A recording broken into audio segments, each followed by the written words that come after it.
झारखंड 2000 से पहले बिहार का हिस्सा हुआ करता था, लेकिन आज 24 साल के बाद भी झारखंड बैकवर्ड स्टेट में से एक माना जाता है, जिस वजह से रिच स्टेट और पुअर पीपल का टैग मिला है। इसका मल्टीपल रीजन हो सकता है। इसका फर्स्ट रीजन है मिनरल वेल्थ। देश का 2/5% झारखंड में मिनरल वेल्थ है, जिसमें से 27% कोल, आयरन है 26% और 18% कॉपर है। इसके बावजूद भी इस स्टेट के लोग गरीबी में जी रहे हैं। नीति आयोग की रिपोर्ट के मुताबिक 23.35% मल्टी डायमेंशन पुअर है, मतलब आज भी health, education, standard of living के इंडिकेटर में लैग करते हैं। अगर झारखंड के हर डिस्ट्रिक्ट को देखा जाए तो 15% मल्टी डायमेंशनली पुअर है। वेस्ट सिंहभूम और साहेबगंज पाकुड़ में 45% से भी ज्यादा है। और ये जानकर हैरानी होगी कि झारखंड का per capita income 92,000 per year है, ऑलमोस्ट हाफ है नेशनल एवरेज का। यहाँ ट्राइबल पॉपुलेशन 26% है। यहाँ हालत इतना बुरा है कि गवर्नमेंट जो जॉब अपॉर्चुनिटी लाती है उसे भी कैंसिल करना पड़ जाता है। जैसे कि 2024 में JSSC CGL कैंसिल कर दिया गया, JPSC में पेपर लीक के खबरें आई। ये सब परेशानी बताती है झारखंड रूट लेवल से लेकर टॉप तक पूरी डिस्टर्ब हो चुकी है। 1947 में देश आजाद हो जाता है। इसके बाद इंडस्ट्री सेटअप होने लग गई। इंडस्ट्री दो तरह के स्टेट को चॉइस कर सकते थे। फर्स्ट ऐसे स्टेट को चॉइस किया जा सकता था जिसके पास मिनरल रिसोर्स हो, और दूसरा ऐसे स्टेट जिसके पास पोर्ट हो। फर्स्ट मिनरल रिसोर्स स्टेट को इसलिए प्रेफर करते थे ताकि रेगुलर रॉ मटेरियल सप्लाई को इंश्योर कर सके। तो गवर्नमेंट को लगा कि ऐसे में इंडस्ट्री सिर्फ मिनरल रिच स्टेट में ही कंसंट्रेट हो जाएगी और भारत के बाकी स्टेट का इंडस्ट्रियलाइजेशन नहीं हो पाएगा। इसलिए 1952 में government of state freight equalisation policy लेकर आई, जिसका मेन एम था भारत में इंडस्ट्री की इक्वल ग्रोथ को फैसिलिटेट करना। इस पॉलिसी में यह डिसाइड किया गया कि इंडस्ट्रीज पूरे भारत में किसी भी राज्य में लगाई जा सकती है और मिनरल्स के ट्रांसपोर्टेशन पर यूनियन गवर्नमेंट सब्सिडी प्रोवाइड करेगी। इस पॉलिसी ने सभी मिनरल रिच इंडियन स्टेट को हर्ट किया, जिसमें केवल वेस्ट बंगाल, मध्य प्रदेश, असम और छत्तीसगढ़ के साथ साथ बिहार भी शामिल था, जिसे सेपरेट होकर झारखंड बना। मगर कैसे? देखिए, चूंकि गवर्नमेंट मिनरल के ट्रांसपोर्टेशन पर सब्सिडी दे रही थी, इसलिए रॉ मटेरियल की अवेलेबिलिटी इंडस्ट्री के लिए मेजर कंसर्न बचा नहीं था। ऐसे में उन्होंने ऐसे स्टेट को प्रेफरेंस दी जिनके पास कोस्टलाइन और पोर्ट्स थे, ताकि एक्सपोर्ट्स आसानी से किया जा सके। इसी रीजन की वजह से मिनरल रिच स्टेट का इंडस्ट्रियलाइजेशन रुक गया, क्योंकि सभी स्टेट लैंडलॉक थे। अब इस सिचुएशन को अगर हम प्री इंडिपेंडेंस एरा के साथ कंपेयर करें तो उस समय के इन स्टेट की ग्रोथ अच्छी थी। टाटा और डालमिया जैसे मेजर बिजनेस हाउसेस ने बिहार में इंडस्ट्री सेटअप की थी और ज्यादातर इंजीनियरिंग इंडस्ट्री भी वेस्ट बंगाल में लोकेटेड थी at the eastern coast point. लेकिन इस पॉलिसी के बाद लैंडलॉक्ड स्टेट में इंडस्ट्री लगाने का कोई इंसेंटिव ही नहीं बचा। यानी असल में सरकार जो पॉलिसी पूरे भारत में इंडस्ट्री के इक्वल डेवलपमेंट के लिए लगाई थी, उसी पॉलिसी के वजह से इंडस्ट्रीज कुछ स्टेट में कंसंट्रेट होकर रह गई। हालांकि लगभग 40 साल बाद 1993 में गवर्नमेंट ने इस पॉलिसी को रिमूव कर दिया, लेकिन तब तक बहुत देरी हो चुकी थी और रिमूवल के बाद भी यह राज्य बाकी इंडस्ट्रियलाइज के साथ कैचअप नहीं कर पाई। झारखंड में भारत के ऑलमोस्ट 40% मिनरल पाए जाते हैं, लेकिन यहाँ की लोकल पॉपुलेशन को कभी भी यहाँ की मिनरल वेल्थ का बेनिफिट नहीं मिला है, क्योंकि आज सिचुएशन यह है कि ज्यादातर मिनरल वेल्थ को माइनिंग करने वाले माफियाज ने टाइम के साथ कैप्चर कर लिया है। Directorate general of mine safety के ऑफिशियल ने यह रिवील किया था कि भारत की वह सभी एरियाज जो नेचुरल रिसोर्स में रिच है, वहाँ माफिया एग्जिस्ट करता है। मगर ये झारखंड में हुआ कैसे? देखिए, 1970 से पहले तक private mines owners coal mining क्या करते थे, लेकिन इंडिपेंडेंस के बाद जब स्टील इंडस्ट्री की ग्रोथ स्टार्ट हो गई तो कोल की डिमांड भी बढ़ने लग गई, क्योंकि आयरन और स्टील इंडस्ट्री के लिए कोल एक इम्पोर्टेंट रॉ मटेरियल है। यानी अब जरूरी था कि प्राइवेट माइंस ओनर माइनिंग में एडिक्वेट कैपिटल इन्वेस्टमेंट करे और ज्यादा माइन करे, लेकिन ऐसा नहीं हो पा रहा था। इसकी वजह से स्टील इंडस्ट्री की कोल डिमांड पूरी नहीं हो पा रही थी। साथ ही प्राइवेट ओनर्स कोल माइनिंग के लिए अनसाइंटिफिक प्रैक्टिसेस यूज करते थे और लेबर्स की वर्किंग कंडीशन भी बहुत खराब थी। इन सभी चीजों को मद्देनजर रखते हुए 1970 के दौर में कोल माइंस का नेशनलाइजेशन कर दिया गया और नेशनलाइज्ड माइंस को मैनेज करने के लिए भारत कोकिंग कोल लिमिटेड बनाई गई। यानी अब कोल की माइनिंग के लिए government registered companies tender file कर सकती थी। यह टेंडर जो कंपनीज फाइल करती थी उन्हें जनरली रिच और पावरफुल लोग कंट्रोल करते थे। आप लोकल रोड्स के कंस्ट्रक्शन के लिए दिए जाने वाले टेंडर से समझ सकते हैं, जो अक्सर इन्फ्लुएंस और पावरफुल ठेकेदारों को मिलते हैं। इस नेशनलाइजेशन के कदम के रीजन से सभी पावरफुल लोग को यह मौका मिल गया कि वो कोल प्रोडक्शन के हर एस्पेक्ट पर अपना डोमिनेंस स्टेबल कर सके, यूनियन बनाकर ट्रेड को कंट्रोल कर सके और कॉन्ट्रैक्ट पाने के लिए अथॉरिटीज की आर्म ट्विस्टिंग कर सके।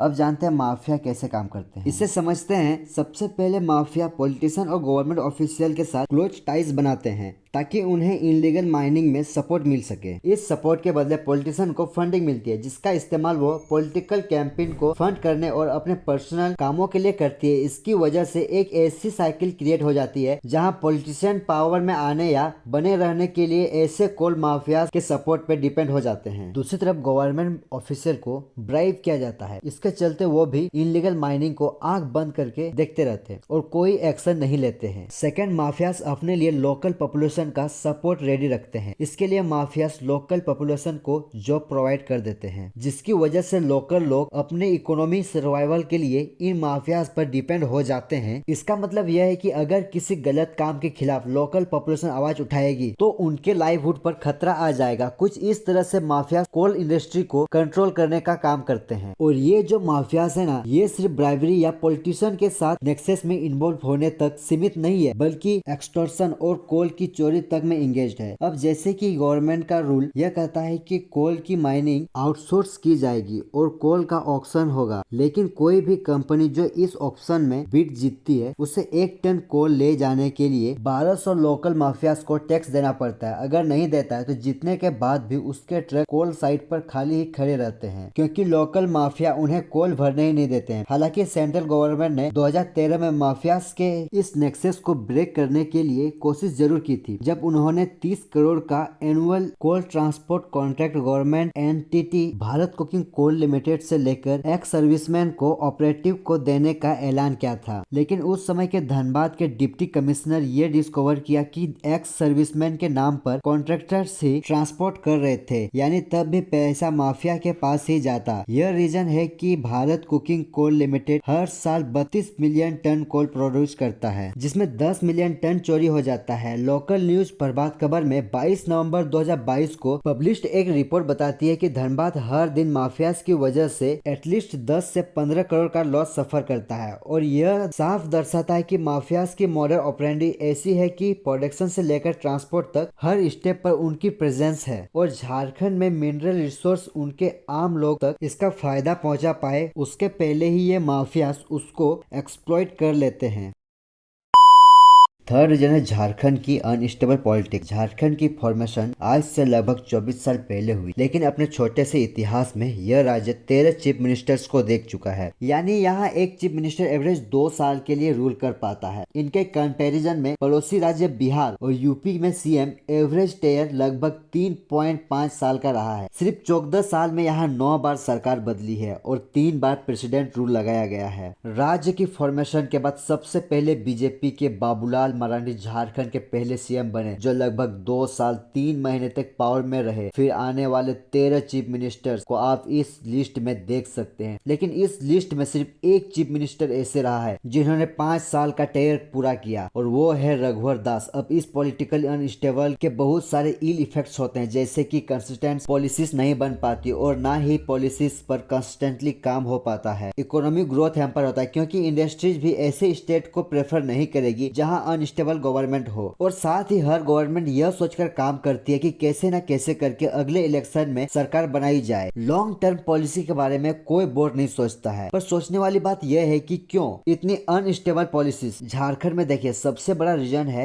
इलेक्शन में मल्टीपोलर कॉन्टेक्ट। झारखंड एक ऐसा राज्य है जहाँ के इलेक्शन में कभी भी सिंगल पार्टी डोमिनेट नहीं करती है, बल्कि यहाँ भारत के 2 बिगेस्ट नेशनल पार्टी बीजेपी और कांग्रेस के अलावा झारखंड मुक्ति मोर्चा और आरजेडी जैसे पार्टी भी फाइट करती है और हर पार्टी का अपना एक अलग वोट बैंक होता है, जिसकी वजह से वोटर्स डिवाइड हो जाते हैं और किसी एक पॉलिटिकल पार्टी को क्लियर मेजोरिटी नहीं मिलती है और फिर यहाँ से शुरू होता है एक अलग खेल। किसी भी पार्टी के पास क्लियर मेजोरिटी ना होने के केस में पार्टीज एमएलएस की हॉर्स ट्रेडिंग करके सरकार बनाने का प्रयास करती है। इसकी वजह से झारखंड में असेंबली इलेक्शन में सरकार बनाने के लिए chief minister Hemant Soren 33 MLAs को लेकर रायपुर चले गए थे ताकि एमएलएस उनकी गवर्नमेंट को ही सपोर्ट करे। दूसरी रीजन है झारखंड में बहुत बड़े इन्फ्लुएंस लीडर्स की कमी। देखिए, झारखंड का बिहार से डिवीजन होने का एक बहुत बड़ा रीजन यह भी था कि झारखंड का पॉलिटिकल रिप्रेजेंटेशन लिमिट था, यानी सिर्फ बिहार रीजन में किसी लीडर की अच्छी पकड़ है तो बिना झारखंड रीजन में ज्यादा सीट जीते भी